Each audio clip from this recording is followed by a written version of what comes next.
Hello and welcome back to MDG Media. We are here for the 2025 season and better than ever. This is round 2 back 9 MPO lead card coverage of the Konopiště Open 2025. Just an hour south of Prague in Benisov, Czech Republic. The weather is immaculate. The field is stacked. Our lead card is on fire. I'm Connor Wood and with me, Elias Luukkonen. What's up, Connor? Nice to be here once again. Back 9 after a pretty exciting front 9. We saw some great golf. Front 9 being very scoreable, back 9 also being very scoreable. The entire course being very, very scoreable. We're gonna see some hot rounds today. And we see Mauri Villmann leading the field right now, but some chase card and further in the field pushing to tied second and tied fourth as they fight their way through the 18 holes of round 2. As you said, certainly an attackable course and a lot of birdies to be had, potentially some eagles, maybe an ace. We've seen it before. And even Henric on our lead card had one in round 1, so we know he's capable. Elias, what do we start with here? We're starting on quite a simple forehand hole. The only thing that makes this hole slightly dangerous is the two Mandos. You have to go between these two massive trees. Trees must be a couple hundred years old. They're massive on this hole.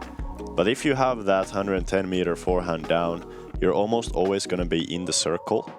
The thing is, I feel like a lot of players end up short right just because they are slightly scared of the long side Mando. You can also throw some backhand turnover if you're more comfortable with that flip-up shot, but forehand hyzer is the most consistent shot by far.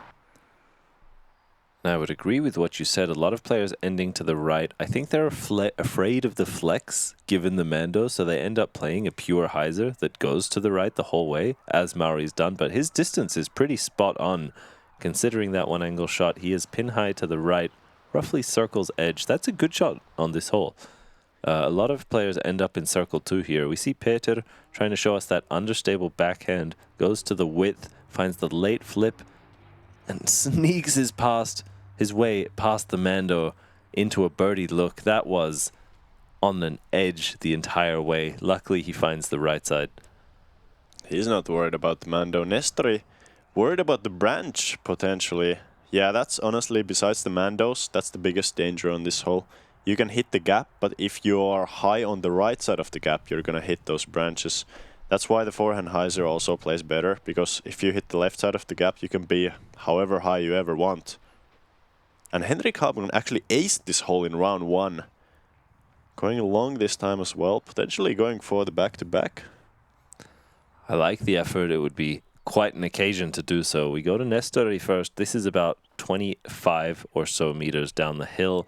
I think a simple layup. Not surprised to see he's not quite running it with the height there. Peter, though, certainly closer, still a long ways out. I think he's going to give this a chance. And a chance it was. Low miss. It's a good miss staying on line. Mauri was putting incredible in front 9.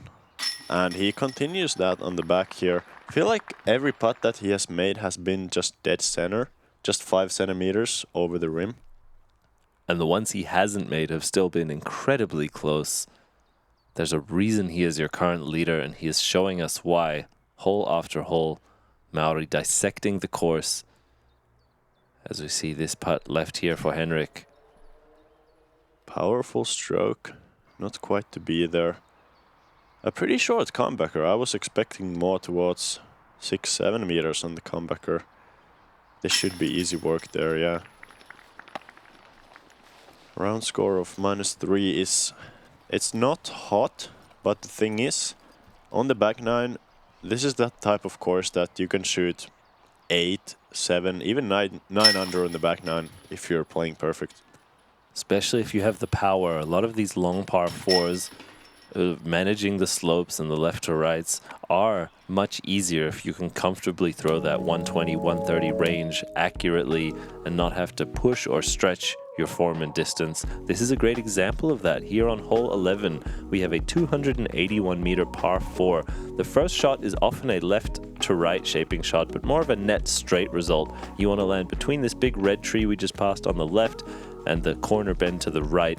You are then left with this long open field leading to what might be the largest single guardian tree on a green of all time. An absolutely amazing obstacle to challenge our players. You can go around it to the left, you can go under it on the right, you can play a pure hyzer and push the tree line. There are many entrances to this green and often obstructed your putt once you get there. One of the nicest aesthetics on a hole that you could possibly ask for. For sure. And as that last tree near the basket is getting beaten in by the years, the approach is getting a little bit easier. Same thing with this huge tree on the left side of the fairway. The huge red tree that Mauri is flying towards or just right off. Actually, that's the perfect shot as he got around the tree.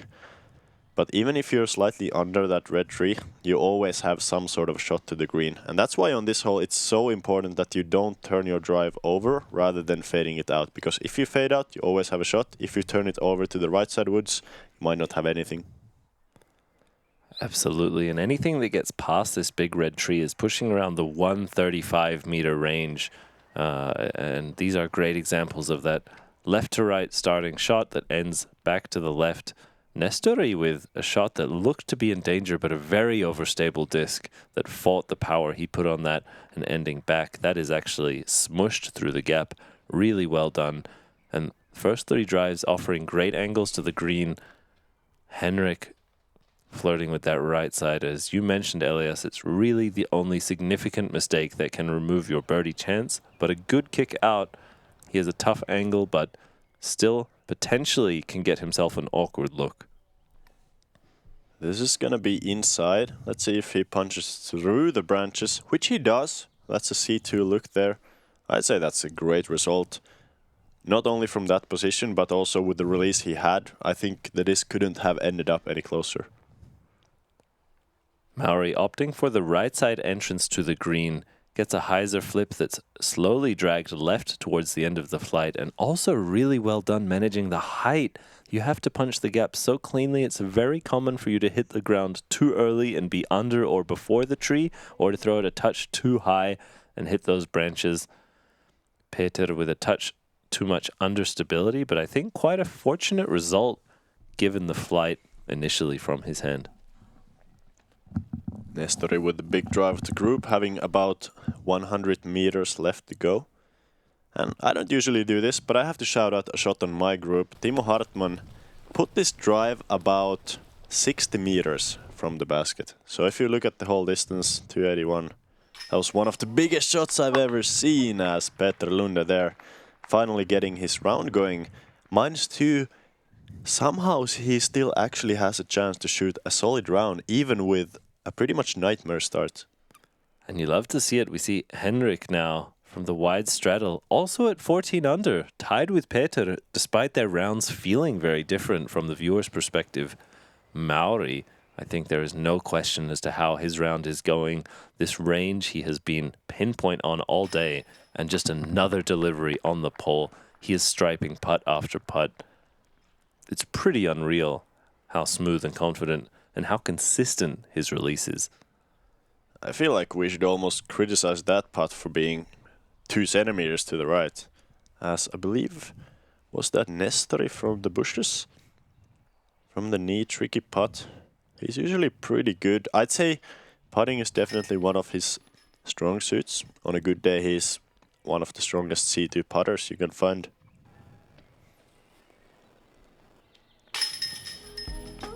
Just like that, Nestori Tuhkanen will be taking his 3-putt bogey there.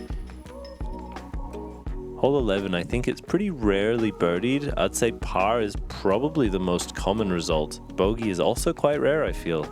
How do we look, Elias? You're very correct. Mostly pars, just 25% birdies. Actually, it's the second most difficult hole on the course. And this hole 12 being by far the most difficult. Thing is, on this hole, you have a very specific landing zone that you're trying to reach. Ideally, either with a pushing glidey forehand hyzer, or even better, a glidey backhand turnover with a mid-range or a putter.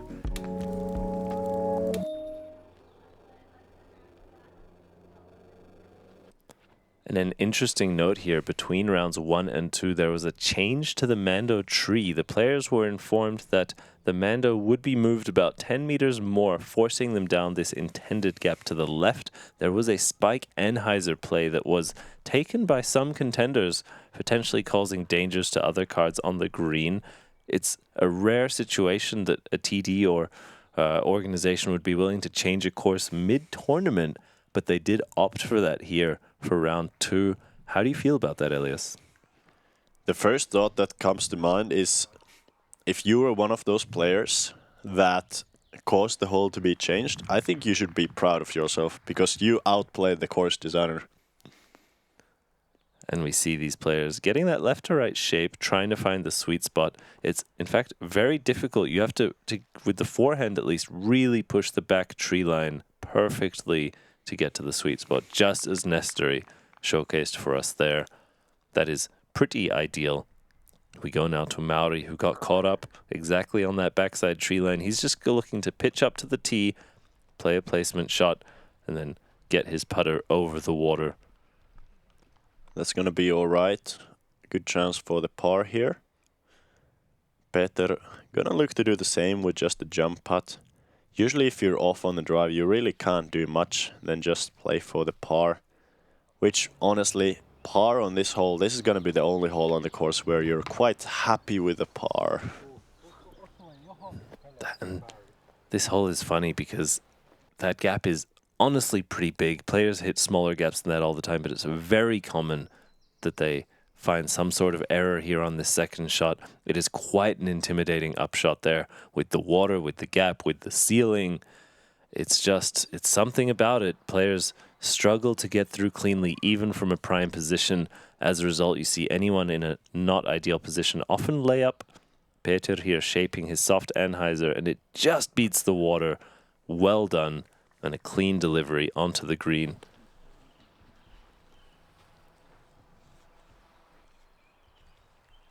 Mauri here on the right side, he's going to have to play a tight forehand. This is ideally going to end up on the right side of the basket.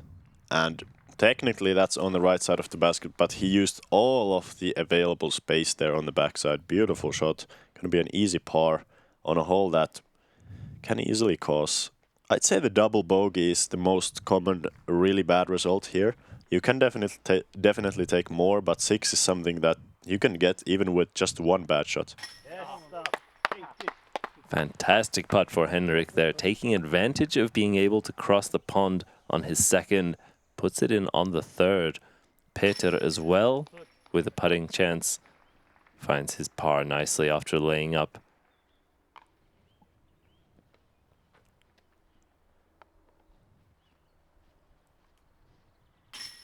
Once again, a bit of a slope on the green here. I feel like this is something that, once again, the camera doesn't usually show if we're looking at an uphill or a downhill grade. Can't really see the slope of the green, but that's what this course is really good at doing, is it challenges you with these slight slopes that don't really get inside of your head until you miss on the wrong side, and then you're far away. And I think hole 12, one of the few holes on this course players would be happy to take a par on. As we get another check-in with the field, Mauri retains his solo first position with Dennis, Severi and Hjalte all tied second. What's going on, guys? Hold My Bag just launched the greatest disc golf fantasy game in the universe. Hold My Bag just dropped the best fantasy disc golf game the planet has ever seen. I want to tell you guys about the newest disc golf fantasy game on the market. One of my favorite parts is the Hold My Bag. This is something that we started doing, and it's actually a lot of fun.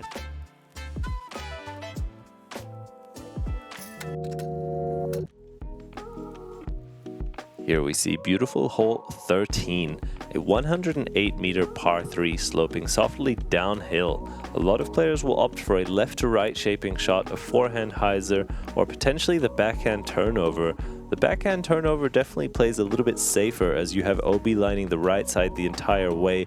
Along with that slope, a big skip is quite common, so that turnover backhand that lands soft, maybe even with a slight fade to the left at the end, is the most safe and likely common approach to this hole. But Mauri so clean on the forehand, certainly possible line here. And he goes with the flip up. This is such a technical shot. I feel like the most of the field is not even trying to throw this shot. But Mauri, just beautiful with angle control. He must have gone with some sort of a slower disc, either a mid-range or an approach disc there. Henric with the more common line, shaping it over, finding that late stability, and also well done to give himself a slightly downhill birdie look. I feel like Mauri is so good with that understable forehand line, particularly with those even mid-range up to distance driver, that other players don't have the level of control and touch that he does managing the stability on the forehand. A lot of players would just opt for an overstable disc. Peter, beautiful shape there, giving the chains a scare, ending just 5 meters long. Really nice to see an ace run that is also effectively parked. Once again showing off the frisbee skills as Nestori. Interesting line, going with a more overstable approach disc on an Anheuser release, matching the slope of the hillside very well. I'll say the Anheuser release makes the fairway a little bit thinner with a big branch about halfway through, but no problem there. And Henric getting us started for the chance of a star frame on this hole. Really smooth as he begins to settle in and find his pace there, looking at 16 under at the moment. Nestori to match him. Very good delivery. We saw on the front nine a little bit of shakiness on Nestori's putt, but it's good to see him find a clean stroke there. We go now to Mauri. I'm going to guess this hits the pole, and no surprises there. Good make there, pushing his round score to 9 under par.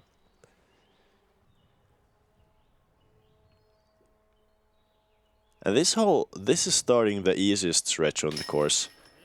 This hole and the next upcoming 5 holes are all averaging at least 40% birdies for the field. So all of these players are licking their chops, trying to birdie 4, 5, even all 6 of the remaining 6 holes.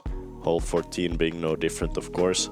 While the distance might look pretty scary, you can bite off about 140-150 meters of the distance with a great flat to hyzer tee shot on this hole.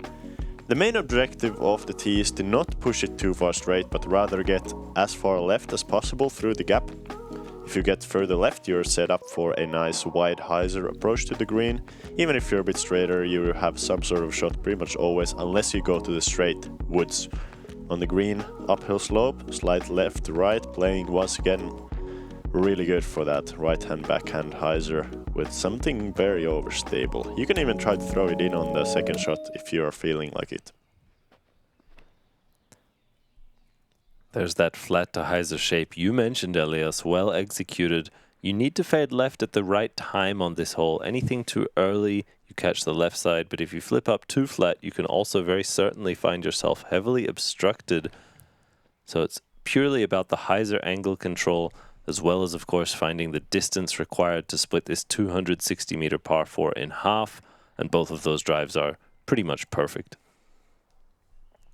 Very good shots there, and even splitting it maybe not quite evenly to half. I think both of those players are going to have around 110 meters to the green, so it's going to be either a overstable fairway driver or an overstable distance driver. Same thing for Peter Lunde there. They are making this hole look very easy, as to be expected. Looks like the wind is quite down. It's just an overstable distance driver down there. Once again, a great showcase of distance from Nestori, outdriving the group by 10-15 meters. I think he probably has 100 or even slightly less. We see fantastic Czech community and spectators here. A couple local players really getting their support, but they are involved in all of the good shots, bringing a great energy here to the Franz Ferdinand layout. Mauri just fantastic one-angle hyzer, and that's also the advantage of getting very far forwards and left, is that you can play the one-angle shot into the hill. If you're a little bit less left than these guys are, you have to play more of a flex shot, and picture perfect. Both of those discs side by side on the green. Short birdie putts left for them both. We go now to Henric. Funny thing about these approaches is sometimes you think you threw a really bad shot and then you're 7 meters away. Like Henric right there, he's not going to be happy with his shot. He's 5 meters away. Just, it's all about that drive. Once again, like on many of these par 4s and par 5s, if you get the clean first shot, your second shot becomes so easy that you can just take an overstable disc and chuck it up there. Everybody in the circle, no surprises here on a hole that is getting birdied 47% of the time.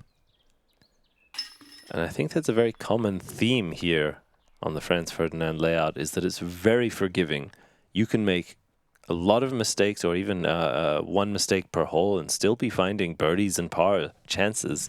The bogeys really only come if you have cumulative mistakes, more than one in a round, potentially an OB and a missed putt, or some other trouble that you might find. But it plays for a lot of birdies for that reason, that imperfect shots will often still leave you a chance.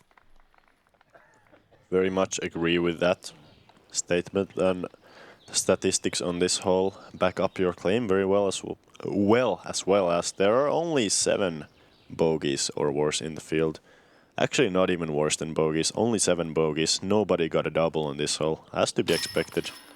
And our card making perfect, easy work of hole number 14. Not scared of the distance. Peter delivering for the crowd. Star frame on 14. We continue to hole 15. Another really fun tee shot here. This par 4, 228 meters, is softly sloping right to left as well as downhill the entire way. These players have OB lining the left, very far on the right. I would say the right side doesn't even come into play, but more the natural OB of this right side tree line is what you want to avoid. I think similarly to the last tee shot, they're going to play a straight to leftwards ending shot. There is danger that if you come into this slope too quickly, you can skip left, but a lot of these guys will play, as a result, a soft flex or hyzer flip that lands flat to try and mitigate some of that late overstability and remove the only real danger for a big drive. We go now to Henric to get us started.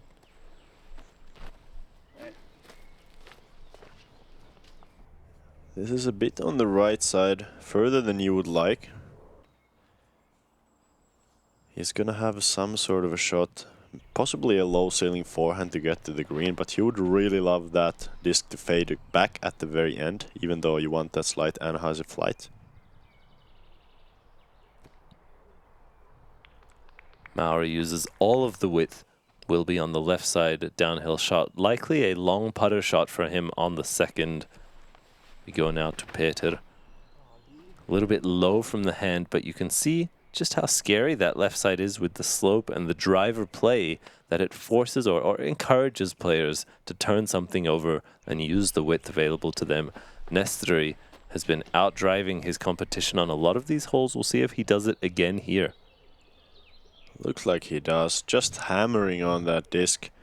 The tree that he hit in the air is a great measure of a far throwing player. If you're not a far throwing player, you're not gonna hit that tree in the air. But Nestori absolutely screaming still at that tree. A lot of velocity on the disc.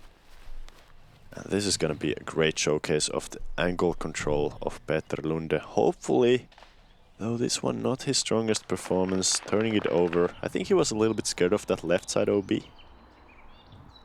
Henric in a very awkward position, going to play a forehand out into the fairway that hopefully fades back with some late stability. The initial anhyzer got him out the gap, and he looked to be circled too. Mauri going again with that touch hyzer flip forehand, and he is so clean, just minty fresh. Everything is crispy, everything is smooth. There's never any doubt to Mauri's game so far. Nestori as well, beautiful approach here.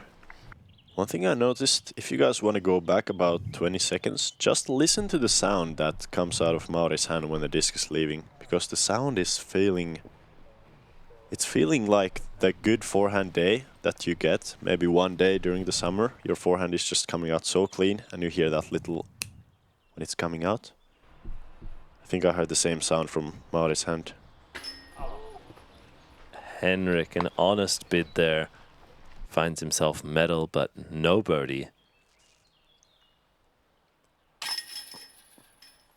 That's not a great miss, unfortunately, for Peter. He's still in the mix, though, to finish very well in the tournament. Of course, being 7 strokes back of Mauri even before this hole, it's gonna be tricky to come back for the win on such an easy course where you can't really make up 7 strokes very easily. But he's in position to place top 10, which top 10 in an Elite Series event is just incredible nowadays, with all of the best players in Europe present and also some from America. Absolutely, this field is stacked.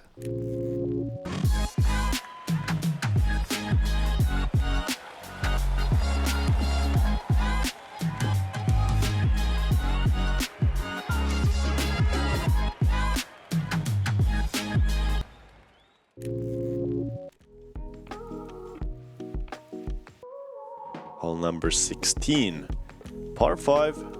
Once again, it's a bit of a par 4.5. If you play it to perfection, the drive is going to be a straight shot, ideally finishing slightly more on the right side of the fairway, outside of the gap, biting off about 120 meters of those 202 available. And the second shot, once again, gonna be one of the most satisfying shots of your life if you hit it perfect. Wanna hit something flat on the left side of the fairway, turn it over a little bit, get that maximum distance flight. Best second shots are gonna be landing somewhere within long jump putt distance. And really, if you play this hole perfect, it's once again one of those holes where a good drive and a perfect second shot is gonna make the birdie just so easy. Mauri squeaks past that last tree into a sweet spot position. Really well done. And you touched on that second shot, Elias. It shapes naturally for a distance right-handed backhand line, which is just exciting. It's fun. We got the crushers here on the lead card. Nestori with an insane skip off a stick, I think. And that puts him in prime position. Prime position, somebody might even say eagle position, with Nestori's arm speed almost touching that 130 kilometers per hour mark. I believe in the winter he might have hit 128 on a tech disc. One of the fastest throws in Finland for sure. As I believe Henric was a little bit inside there, and Peter Lunde, great angle control here. That's ideal. A little bit shorter than Nestori, but just perfect position. Anything on the fairway here is usually resulting in an easy birdie. Henric forced to this awkward straddle. Gets a clean release as long as he can avoid being tucked behind that next tree, and that is completely fine. Back to what we mentioned, this course is forgiving. He's in an imperfect spot, an imperfect tee shot, still very much in place for birdie. Absolutely, and I think that's why a lot of players actually enjoy this course. It's not the trickiest course, but you're not being punished blindly for mistakes. You really have to make the mistake yourself if you want to be punished. As Peter, he's going to be on the fairway, and Mauri trying to get more distance. Powerful follow through there.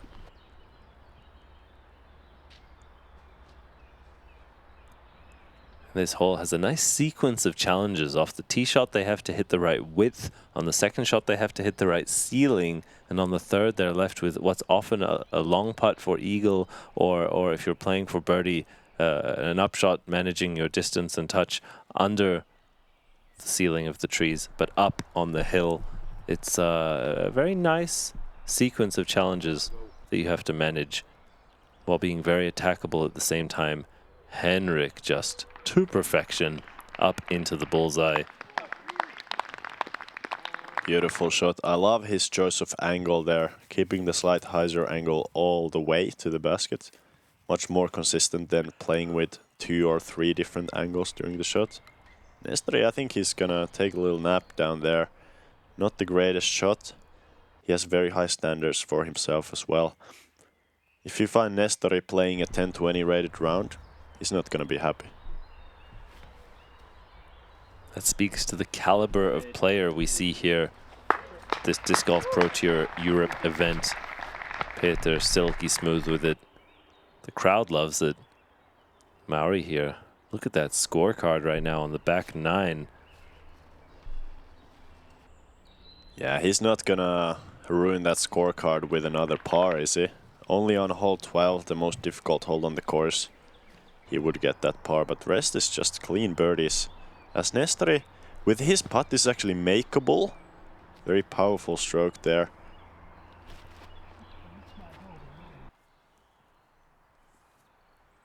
We see now laterally across the hill. Fantastic delivery there. Nice and clean for Nestori. Sitting at 5 under for the round. And still on this card at second place, although we'll see in just a couple holes what the field has to say about that. As we have just some short tap-ins left. Elias, I guess this is another hole that is rarely bogeyed. What do we know about hole 16's difficulty? Rarely bogeyed is a good metric for sure, as there was only about 7 bogeys or worse on that hole and 48% birdies. 1 eagle as well. Shout out Jakub Knapek. Heyo, Knappy. There you go, hole 17. What do you know about this? This is a long uphill par 4. It says 175, probably plays closer to around 250. This wants you to throw 1 long drive up the hill and then a second one around this late guardian tree. You do have OB long of the green as well as left, so that second shot you need to keep it tight, control your distance and angles, and try to find yourself perched, hopefully close, on this very sloped green. This is likely the highest chance of roll away on the green of any hole on this course. Very much agreed. And what I like about this drive is if the players decide to go for a distance driver, which most people do on this hole, it's pretty safe with a slightly understable distance driver as the left side OB is quite far away. It's a great measure of distance between the players of the card. So Mauri threw it down the fairway just perfectly. Let's see if Henric gets a little bit further. Looks pretty much the same, maybe a few meters further. Both fantastic drives so far. Peter, not known as a distance player, opts for the roller to push himself up the hill, and he's done just that. But the more right you go, the more difficult it is to navigate that final tree. Will he have a back door to the green, Elias? I heard a little whisper that if you turn your roller over to the right, you might be able to go for a backhand hyzer around the huge obstacle tree in front of the green. So maybe that's what Peter is going for. Everybody else, I expect, is going to be going for that forehand hyzer. This shot is pretty easy. The only thing difficult is the distance and the run-up. You're running up uphill, so it's easy to throw that disc too far nose up. No problem for Nestori, though, as he's going to be parked. It's very common that players don't properly utilize the final brace leg of their walk-up on the uphill, as that final step comes earlier than expected on the uphill, whereas it would be later on the downhill. Having some clean timing, has to be a little bit more intentional on this slope than otherwise. And Mauri comes up a little bit short right, but his putt has been on fire. It is certainly within his range, although I think not quite the upshot that he hoped for. Henric, also short, going to be looking at a edge of circle putt up the hill. Just outside even. This is about 12, playing probably like 16. Just by how steep this slope is. This has to go chain high or long, I think. Does not want to go anything short or into the cage. Absolutely. Luckily, he has a powerful putt that can easily reach the basket. Look at that. Beautiful chain hit. Middle of the basket, slightly on the right side. He's going to be happy with that. Henric also putting together quite a solid round here. Even though about halfway through the round it didn't look that great, he has a clean back nine of his own. Chance to go 6 under on the back with a birdie on 18. Mauri. The guy's looking down to his mini before his putter hits the chains. He knows it's going in. He doesn't need to see it. He knows he'll hear those chains. And he is 1 off a perfect back nine so far going into the 18th. I'll tell you this much, Mauri would be my worst enemy at a putting game. Sit down now. That's a good sit down for Peter. As you mentioned, the worst green for always on the course. But this one being a very fair green still. I find that usually when we talk about greens that are dangerous or very prone for rollaways, they have a lot of random variability to them, maybe some roots, some uneven ground, but this green being very flat, just sloped. I love the course design for that it's very fair even if the greens are sloped. Totally agree. You'll really only ever roll from a missed putt into the band cage or maybe even that ad banner at the bottom on the pole. But our lead card moves on to the final hole 18. Elias, break it down for us. Hole 18 surprisingly being the second easiest hole on the course, averaging almost half a stroke below par, though it is quite understandable that 136 meters of distance really playing closer to 100, even 95 if you throw a glidey putter. Thing is, you have to throw something straight, ideally hold a flat angle for as long as possible, even land flat. You're gonna reach the basket with any disc in your bag. It's all about just what power level you're comfortable with and what release angle you're comfortable with. Mauri plays the hyzer flip. Getting it to the right side, swings back to the left on the hyzer angle. The speed control really nice though. He is at circle's edge to the crowd's delight. Sitting at 26 under, potentially 27 with that final putt. Would be an incredible pace that he's setting on the field. Henric using a similar understability to most of the field, but gets it slightly turned over. Common on this nose down shot. Yeah, for sure. The very unstable putters tend to act a bit more unstable if you throw them very far down. As Nestori, severe hyzer release, but I love the flip-up game here. Let's see if he has the right distance. A bit long, actually. Still fine in the circle there. Excuse me, outside of the circles. I was looking at the wrong whiskers. Nothing that he can't manage, though. I'm sure he has a little extra motivation on the final hole, even though the round hasn't been up to his standards. You've been mentioning Peter's frisbee-style skills this hole, playing really nicely for that just controlled soft delivery into the green, and he's done just that. We go now to Henric in the rough on the right side. Would not be surprised to see a simple layup here, going down the hill, securing his par on what overall is a quite nice round, setting him currently in tied 5th on the chase card. Feel like that miss summarizes Nestori's round quite well. He wasn't far away from shooting a very good round, but many small errors causing many pars, as Mauri also perfectly summarizing his round. Dead center there for 14 under. Course record with a few changes that we've had this year. Wow, that has to be up there for one of the greatest rounds of his career. Honestly, one of the greatest rounds that we're gonna see this year on European soil. And playing at the pace at which he is, it's so difficult. If he can maintain that into the third and final round, it feels like it's near impossible for someone to beat him. But of course, this is disc golf. Anything can happen at any time. So many players still in the mix. What an exciting conclusion here to round 2, showcasing the best talent in Europe and from around the world on this legendary course. Our players walk to the tent to confirm their final scores as we check in Mauri Villmann, Lauri Lehtinen, Niklas Antila, and Teemu Lampainen. Currently our lead card for the final round. Joona, Oni, Henric, Nestori, our chase card, and many fantastic competitors right after that. Thank you for joining us. Elias, amazing coverage. Always a pleasure, my man. Thank you, Connor. That was one of the nicest rounds I have been commentating on. So many birdies, and we're gonna have more of those in round number 3. The competition is getting started only on round number 3. See you there.